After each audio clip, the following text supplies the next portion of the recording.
Ketamine has exploded into the world of psychiatry.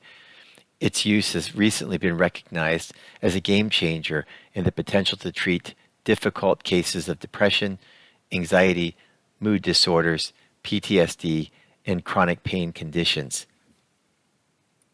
Ketamine was first FDA approved in 1970. It was developed as a follow-up agent for PCP from the late 1950s.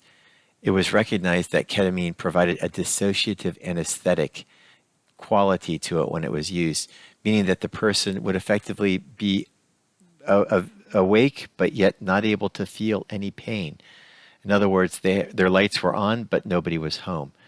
This enabled the use of medical procedures and surgical procedures on individuals with safe dosing of ketamine to actually have procedures performed without deep types of anesthetic monitoring. In fact, ketamine was used throughout the Vietnam War as a method of extracting patients in a safe fashion.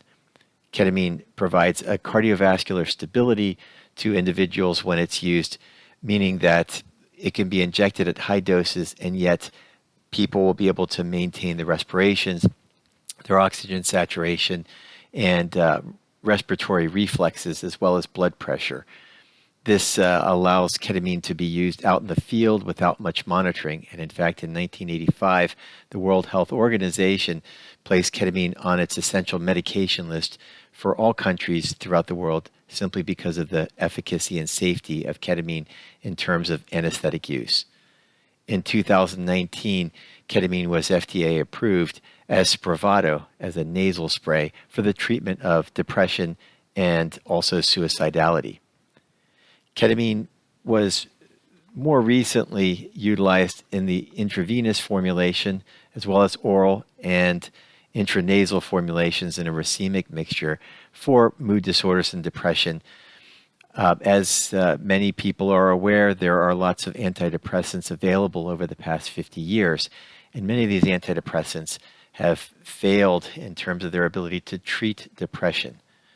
The first antidepressants at best have had maybe 30% efficacy in depression treatment, meaning that the first trial of medications would only affect about 30% of people after about 2 months of use, and the other 70% would have less effect. Ketamine has represented a new approach to the treatment of depression as it affects a totally different system inside the brain, in particular the glutamate system. The glutamate system represents about 60% of the neurotransmitter load in our cerebral cortex, and glutamate is a neurotransmitter of learning. It is involved in the actual formation of dendrites, which is part of neuroplasticity, a part of the brain that is growing all throughout our lives as we learn about things and unlearn about things. Ketamine comes in a number of different formulations. In general, in ketamine clinics, we will utilize Spravato as a FDA-approved version of ketamine, or intravenous ketamine, which is much more rapidly effective and through recent meta-analysis also is more effective than Spravato nasal spray. Ketamine also can be injected intramuscularly. It can be taken as an oral troche, which is a lozenge that's placed under the tongue, and it can be swallowed as well. And there are several other methods of injection and utilization of ketamine, but the most effective with the most consistent blood levels is intravenous ketamine. Intravenous ketamine requires the placement of a small gauge IV catheter. It is done in the office setting in a comfortable and safe monitored situation. Individuals generally will sit on a reclining type of a couch or a general recliner. They will be monitored with pulse ox and blood pressure monitoring as needed, and a drip is initiated over the course of about 40 to 45 minutes based on an individual's weight.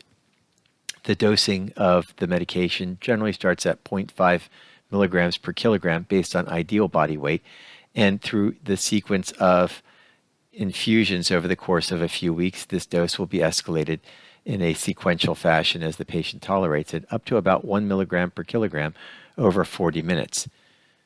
For the treatment of depression, most individuals will receive 2 or 3 infusions per week, for a total of 6 infusions.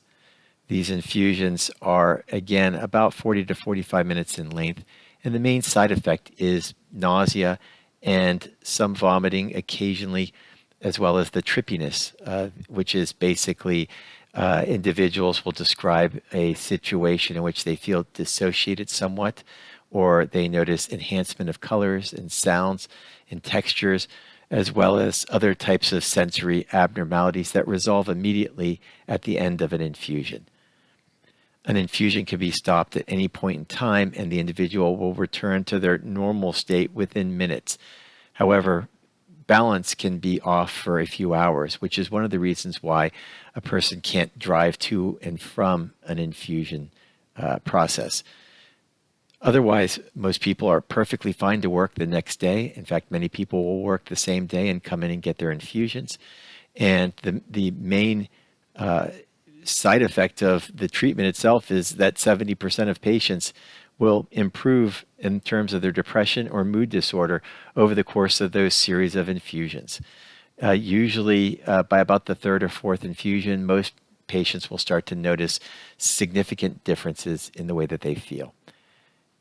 Now, what is interesting about ketamine is its ability to improve wellness parameters as well as just the basic parameters of depression. And as you may know, most people with depression may feel sad, or they may feel that they have a loss of interest in the basic things in life. They get very emotional.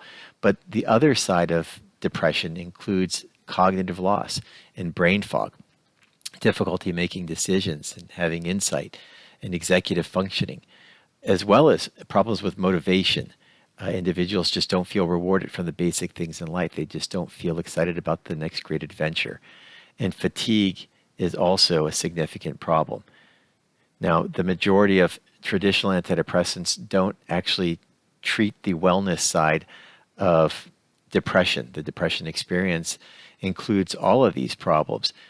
Ketamine has been shown to help a number of different aspects of depression, including wellness factors such as decreasing ruminations, improving self-esteem, and also decreasing the hamster wheel type psychology of negative self-talk and self-sabotaging type behaviors. Individuals given ketamine infusions feel more hope, they feel more motivated, and they feel less fatigue, as well as a lifting of the brain fog that frequently accommodates depression type problems. So ketamine, through a series of infusions administered over the course of 2 weeks, has been shown to improve or actually cause remission in over 70% of treatment-resistant depression patients. These are individuals who have failed multiple types of modalities, multiple medications, ECT, TMS, and other types of interventions.